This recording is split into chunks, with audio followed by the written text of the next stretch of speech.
Jackie Keith Whitley, born on July 1, was an American country music singer and songwriter.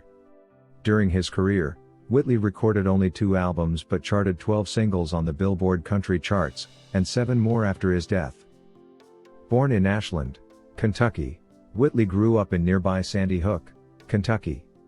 Whitley began his career there in 1970, performing in Ralph Stanley's band. Establishing himself as a lead singer in bluegrass music, Whitley moved to Nashville in 1983 and began his recording career there.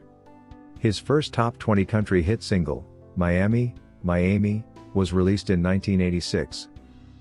In 1988, his first 3 singles from his studio album Don't Close Your Eyes, the title song, When You Say Nothing at All and I'm No Stranger to the Rain were #1 hits. Years of alcoholism severely compromised his health and he died of alcohol intoxication in 1989 at his Goodlettsville home at the age of 34. His later singles, I Wonder Do You Think of Me, It Ain't Nothin', and I'm Over You, were released after his death. Whitley was born to Faye Ferguson, editor of the Elliott County News, and Elmer Whitley, an electrician, in Ashland, Kentucky, but was raised 46 miles away in Sandy Hook, and attended Sandy Hook High School. He had 2 brothers, Randy and Dwight, and a sister, Mary. The Whitley family is of English and Scots-Irish descent and has lived in the Elliott County area since the 1840s. While Whitley was a teenager in Sandy Hook, he and his friends would pass the time drinking bootleg bourbon and racing their cars down mountain roads at dangerous speeds. Whitley was once in a car whose driver attempted to round a curve at 120 miles per hour. The car wrecked, killing his friend and almost breaking Whitley's neck. In another incident, he drove his car off a 120-foot, 37 meters, cliff into a frozen river, escaping with only a broken collarbone. Whitley lost his brother Randy in an October 1983 motorcycle accident, and his father Elmer. Whitley is known for his neo-traditional brand of country popularized by hit artists such as George Strait and Randy Travis. In 1969 he performed in a musical contest in Easel, Kentucky, with brother Dwight on 5-string banjo. Ricky Skaggs was also in the contest. Skaggs and Whitley hit it off right away and quickly befriended each other. 15-year-old Whitley and 16-year-old Skaggs were discovered in Ft. Gay, West Virginia, by Ralph Stanley, who was 45 minutes late for a show due to a flat tire. Stanley opened the door of the club and heard what he thought was the Stanley brothers playing on a jukebox. However, it was Whitley and Skaggs, who sounded just like me and Carter in the early days. The two soon joined Ralph's band. Whitley became lead singer for Stanley in 1974. Whitley also played with J.D. Crowe and the New South in the mid-1970s. During this period, he established himself as one of the most versatile and talented lead singers in bluegrass. His singing was heavily influenced by Carter Stanley and Lefty Frizzell. He moved to Nashville in 1983 to pursue a country music career and soon signed a record deal with RCA Records. Whitley's first solo album, A Hard Act to Follow, was released in 1984, and featured a more mainstream country style. While Whitley was working hard to achieve his own style, the songs he produced were inconsistent. Critics regarded the album as too erratic. Whitley honed his sound within the next few years for his next album, L.A. to Miami. L.A. to Miami, released in 1985, would give him his first top 20 country hit single, Miami, Miami. The song was followed by 3 more hit songs, 10 Feet Away, Homecoming 63, and Hard Livin'. The album also included On the Other Hand and Nobody in His Right Mind Would Have Left Her. On the Other Hand was pitched to Whitley before Randy Travis released the song as a single, and when Whitley's version wasn't released as a single, Travis released his in 1986, as did George Strait with Nobody in His Right Mind Would Have Left Her. During his tour to promote L.A.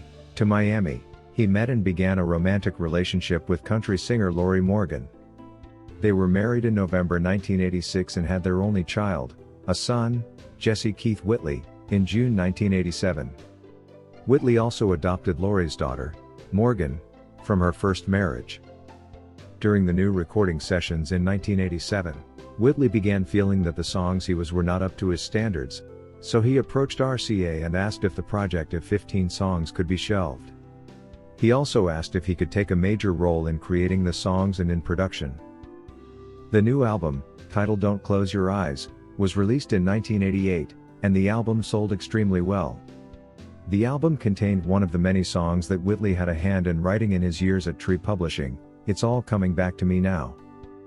On the album was a remake of Lefty Frizzell's classic standard I Never Go Around Mirrors, and the song became a huge hit at Whitley's concerts.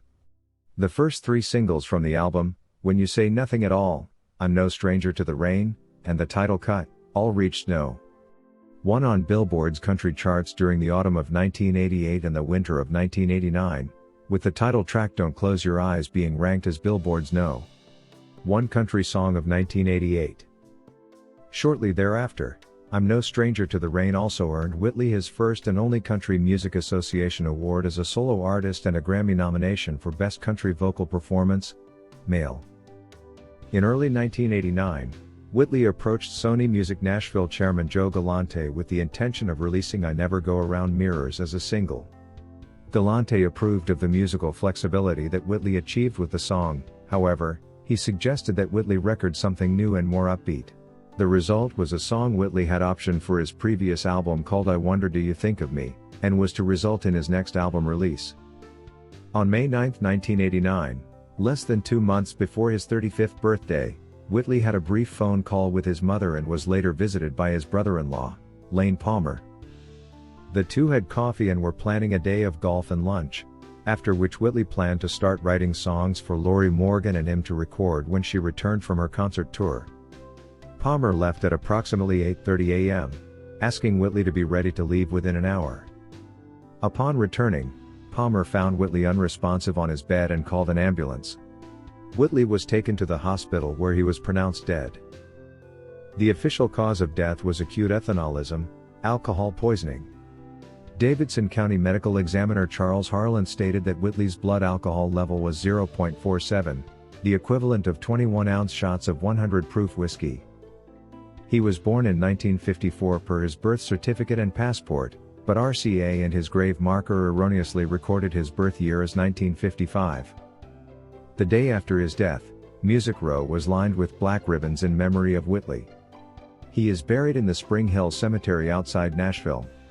His gravestone reads, Forever Yours Faithfully, Part 1, and His Being Was My Reason, Part 2. The yours in Part 1 refers to Whitley, and the my in Part 2 refers to Morgan, who has a future burial spot next to him. At the time of his death, Whitley had just finished work on his third and final studio album, I Wonder Do You Think of Me. The album was released 3 months after his death, on August 1, 1989. The album produced 2 more No. 1 hits, with the title track and It Ain't Nothin'. I'm Over You also were in the top 5 in early 1990, reaching No. 3. 2 new songs were added to Greatest Hits. The first, Tell Lori I Love Her, was written and recorded at home by Whitley for Morgan, originally intended as a work tape for Whitley's friend Curtis Mr. Harmony Young to sing at Whitley's wedding. The second was Till a Tear Becomes a Rose, a 1987 demo taken from Tree that originally featured harmony vocals by childhood friend Ricky Skaggs. Lorrie Morgan, with creative control and license to Whitley's namesake, recorded her voice alongside Whitley's, and released it as a single, which rose to No. 13 and won them 1990's CMA Award for Best Vocal Collaboration as well as a Grammy nomination for Best Country Vocal Collaboration. RCA also released a compilation of performance clips, from his days in the Ralph Stanley-fronted Clinch Mountain Boys, interviews, and some previously unreleased material under the title Kentucky Bluebird. The album produced hits for Whitley as well, including a duet with Earl Thomas Conley, named Brotherly Love, which peaked at No. 2 in late 1991 and gave Whitley his second consecutive posthumous Grammy nomination for Best Country Vocal Collaboration. In 1994, Whitley's widow, Lorrie Morgan, organized several of Whitley's friends in bluegrass and some of the big names in country at the time to record a tribute album to Whitley. The album, Keith Whitley, a tribute album, was released in September 1994 via BNA. It included covers of Whitley's songs from artists such as Alan Jackson, Diamond Rio, and Ricky Skaggs. The album also included 4 previously unreleased tracks recorded by Whitley in 1987, one of which had Morgan dubbed in as a duet partner. The album also included 2 original songs, Little Boy Lost, co-written and sung by Darren Norwood, and A Voice Still Rings True, a multi-artist song. Alison Krauss's rendition of When You Say Nothing at All was released as a single from the album, reaching number 3 on the country charts in 1995. In 1995, the album Wherever You Are Tonight was released, produced by Lorrie Morgan, featuring restored demos of 1986 to 1988, with crisper 1990s recording techniques and a full orchestra. The album and single of the same name both did very well on the Billboard and Radar charts, and Super Hits and The Essential Keith Whitley followed in 1996.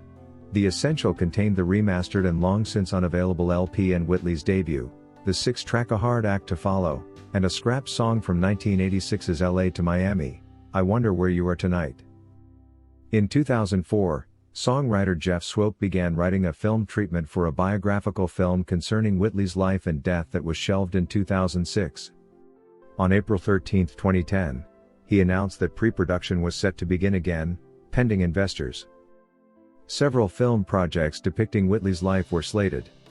One idea was a film version of the George Vesey-Lorrie Morgan penned Forever Yours, Faithfully. While Morgan's book was a benchmark in piecing together Whitley's final moments, perhaps the most research went into a project titled Kentucky Bluebird, which was to star writer-actor-director David Keith. This project was in development hell for several years, and was halted in late 2006 also, after difficulties with casting and funding.